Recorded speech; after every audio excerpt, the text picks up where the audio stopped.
Bienvenue. Aujourd'hui, on s'attaque à un sujet complexe, mais vraiment essentiel. Le lien entre la santé mentale et le monde professionnel. Que l'on soit déjà en poste ou qu'on cherche un emploi. Notre source principale, c'est un extrait d'un document de formation de LRDCIP, un organisme qui travaille sur l'insertion. Et notre but, c'est de décrypter un peu les points clés de ce document pour mieux saisir les enjeux. Alors, ce qui frappe tout de suite, je trouve, c'est cette espèce de double peine. D'un côté, l'impact sur ceux qui bossent déjà, la productivité, le bien-être, tout ça, mais le document va plus loin. Et de l'autre, les difficultés qui s'accumulent pour ceux qui essayent de revenir sur le marché du travail. Ok, explorons ça. Oui, tout à fait. Et une des premières choses que ce type de document met en avant, c'est qu'il faut sortir de la vision purement individuelle. C'est pas juste la personne va mal. L'OCDE, par exemple, a chiffré l'impact économique.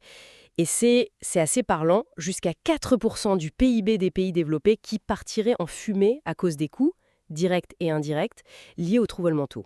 Ce qui est fascinant ici, enfin fascinant et inquiétant, c'est l'ampleur. 4%, imaginez, c'est comme si des budgets entiers de certains ministères étaient perdus faute d'une bonne prise en charge en amont. Ah oui, quand même. 4%, c'est énorme. Et concrètement, pour les travailleurs, comment ça se traduit d'après ce document de la RADCIP?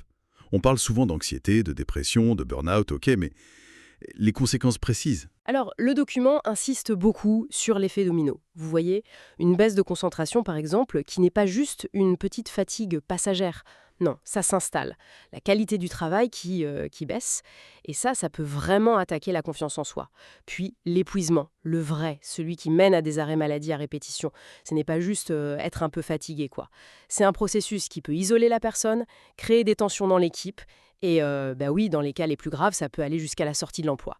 Et le document souligne que ces signes sont parfois, un peu sous-estimés par l'encadrement. D'accord. Ce qui amène logiquement à la question de la responsabilité de l'entreprise, là. J'imagine que des programmes de soutien sont évoqués dans ce type de formation. Oui, oui, bien sûr. Et pas seulement comme une action de bienfaisance. C'est vraiment présenté comme une stratégie RH essentielle. Si l'on relie cela à une vue d'ensemble, l'idée, c'est former les managers à repérer les signaux faibles, proposer un accès plus simple à du soutien psy, parfois adapter les conditions de travail, et les bénéfices attendus, ils vont au-delà de juste moins d'absence. On parle d'un meilleur engagement, plus sincère, de mieux retenir les talents, et on sait que remplacer quelqu'un, ça coûte cher, et donc au final, d'améliorer la performance globale. C'est vraiment vu comme un investissement, pas juste une dépense. Intéressant cette perspective d'investissement. Et si on bascule maintenant du côté des demandeurs d'emploi? Là, le document de la RDCIP décrit une situation encore plus tendue, c'est ça? Voici où ça devient vraiment intéressant. Oui, effectivement, le stress du chômage en lui-même peut déjà aggraver des fragilités qui existaient, mais ce que le document détaille bien, c'est comment ça plombe la recherche active. La difficulté à garder la motivation sur la durée, l'appréhension terrible avant les entretiens, qui peut parfois paralyser, ou même simplement la difficulté à organiser sa recherche au quotidien. Et puis il y a ce chiffre choc, souvent rappelé et présent ici, le risque de chômage qui serait multiplié par 2 ou 3 pour les personnes qui ont des troubles psychiques avérés. Ah oui, c'est Yeah. énorme. Oui, c'est énorme.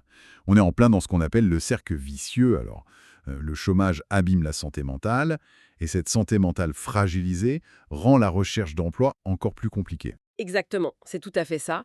Et le document de formation de LRDCIP, il n'élude pas la question de la stigmatisation, c'est un point central. La peur, parfois même pas consciente chez certains employeurs, face à un candidat qu'ils perçoivent comme potentiellement fragile, ça reste un obstacle énorme. Cela soulève une question importante. Comment on fait pour briser ces préjugés qui ont la vie dure? La sensibilisation, c'est une chose, oui, mais ça suffit pas toujours. Il faut des actions concrètes derrière. Justement, quelles actions concrètes, quelles pistes sont évoquées dans ce document? Est-ce qu'il y a des solutions spécifiques mises en avant? Positifs comme les emplois accompagnés. L'idée clé, là-dedans, c'est vraiment la combinaison. Un soutien psy adapté, oui, mais aussi un accompagnement très pratique, très concret, sur mesure, pour trouver l'emploi, mais aussi, et c'est crucial, pour le garder.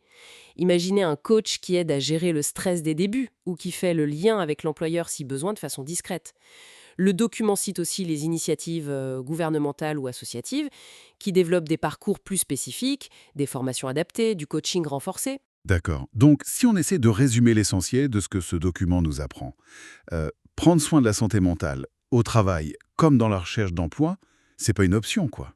C'est une nécessité, humaine et économique. Alors, qu'est-ce que tout cela signifie? C'est exactement ça. Et c'est une responsabilité qui est partagée. Les entreprises ont clairement un rôle à jouer dans la prévention et le soutien. Les pouvoirs publics aussi pour mettre en place les bons dispositifs et lutter contre la discrimination.